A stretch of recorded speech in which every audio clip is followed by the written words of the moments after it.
There's a strange moment that sometimes happens when you're watching a digital human on screen. It's subtle and you don't always notice it immediately, but something shifts in the back of your mind. You're looking at a face, the character is speaking, reacting, moving exactly as a person should, and yet something about it feels slightly off.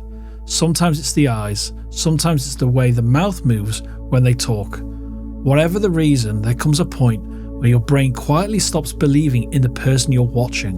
You're still following the story, of course, but that sense of connection, that feeling there is a real human presence behind the performance, begins to slip away.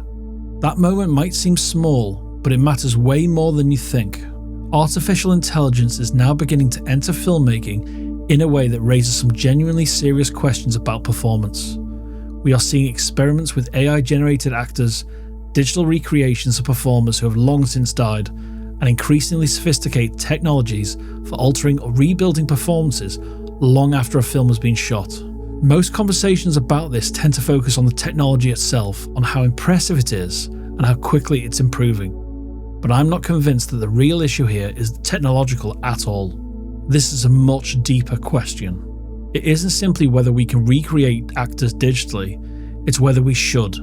Or what happens to cinema if the presence of the actor inside the frame becomes optional? Cinema has always tried to control performances. Before going any further, it's important to acknowledge that the impulse to reshape performances, to alter them after the fact, or to wrestle control of a film away from the unpredictability of production isn't new. Cinema has always had that instinct. One of the most famous examples comes from Orson Welles' The Magnificent Ambersons.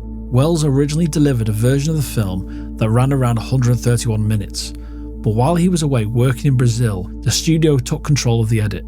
Roughly 40 minutes of the footage was removed and the ending was reshot entirely, permanently altering the film Welles had intended to make. Most of that missing footage was later destroyed, which meant that for decades the idea of seeing Welles' original version again seemed impossible. More recently, however, there have been discussions about whether modern technology, including AI, might be able to help reconstruct parts of the lost film using scripts, production stills, and other materials.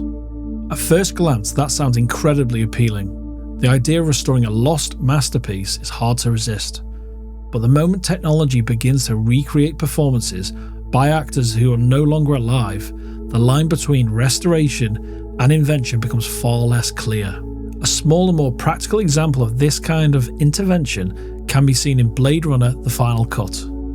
In the original film, one of the action scenes accidentally revealed a stunt performer where the actress Joanna Cassidy should have been visible. Decades later, Cassidy returns to reshoot new material, and digital techniques were used to replace the stunt double's face. It's a small change, but it illustrates something important. The technology wasn't being used to invent a new performance. It was to simply reinforce the illusion of the original one. For most of film history, technology has been used to support actors rather than replace them, finishing performances after tragedy. Some of the most compelling examples of digital reconstruction come from moments where filmmakers were faced with genuine tragedy. During the production of Gladiator, Oliver Reed died before completing all of his scenes. The filmmakers rewrote parts of the script, used body doubles, and relied on subtle digital compositing in order to complete the character's remaining moments on screen. What matters about the example is the intention. The goal wasn't to invent a new performance from scratch, it was to complete the one Reed had already given. And something similar happened with The Crow after Brandon Lee died during filming, and again years later with Furious 7, where Paul Walker's brother stepped in as a stand-in with digital techniques helping finish the character's story. In each of these cases, the technology was used carefully and respectfully to carry on real performances across the finish line. A strange television example. Television has experimented with similar ideas as well. After actress Nancy Marchand died during The Sopranos, the writers still needed one final scene involving her character, Livia Soprano.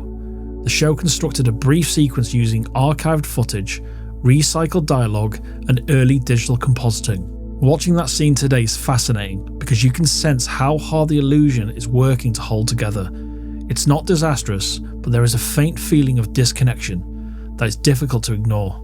That reaction reveals something important about digital humans. The challenge isn't only technical, it's psychological. When the brain rejects what it sees, Human beings are extraordinarily sensitive to faces. We read emotion in tiny movements, the shift of an eyebrow, the tension around someone's mouth, the rhythm of a breath between words. When something looks almost human but not quite, our brains tend to react instinctively. Psychologists often describe this response as the uncanny valley, the unsettling feeling that occurs when something resembling a person but lacks the subtle signals that make it fully alive. You can see that reaction in films like The Polar Express, where the characters were designed to look almost photorealistic, yet left many viewers feeling strangely uneasy. You can see it again in Gemini Man, which used advanced visual effects to create a younger version of Will Smith. And perhaps the most famous modern example appears in Rogue One, where Peter Cushing was digitally recreated decades after his death so the character of Grand Moff Tarkin could return to the screen. The technical achievement behind these scenes is remarkable, but cinema isn't about recognizing a face, it's about believing that there is a real person behind it. That belief is surprisingly fragile. The rise of digital actors. In recent years, filmmakers have continued pushing these techniques further. Martin Scorsese's The Irishman used advanced digital de-aging to allow Robert De Niro, Al Pacino and Joe Pesci to portray their characters across multiple decades. More recently, films like Indiana Jones and the Dial of Destiny demonstrated just how far digital transformation has progressed. And from a filmmaking perspective, the tools themselves are fascinating. They open creative possibilities that would have been difficult or even impossible a generation ago. At the same time, they move cinema closer to a moment where a performance might no longer depend entirely on the actor standing in front of the camera. And that possibility raises a deeper question about where the art form might eventually lead. The ethical question. The real issue here isn't whether the technology works, it clearly does, and it will only continue to improve. The more interesting question is what happens when the industry begins to think differently about the role of the actor.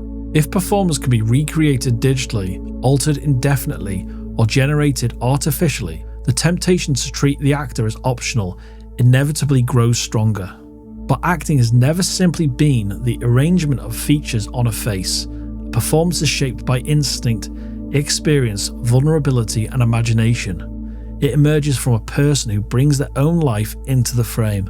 Those qualities are incredibly difficult to reproduce artificially, at least in the way cinema has traditionally understood them. My perspective.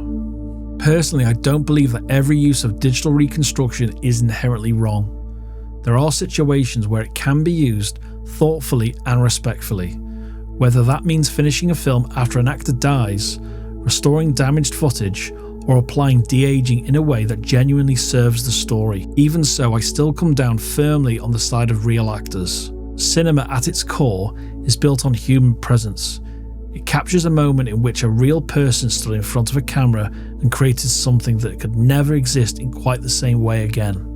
The more the presence is replaced with digital simulations, the more cinema risks becoming something different from the art form that audiences have connected with for more than a century. Closing. Earlier, I asked what might happen to cinema if actors ever became replaceable. The honest answer is that cinema itself would probably survive.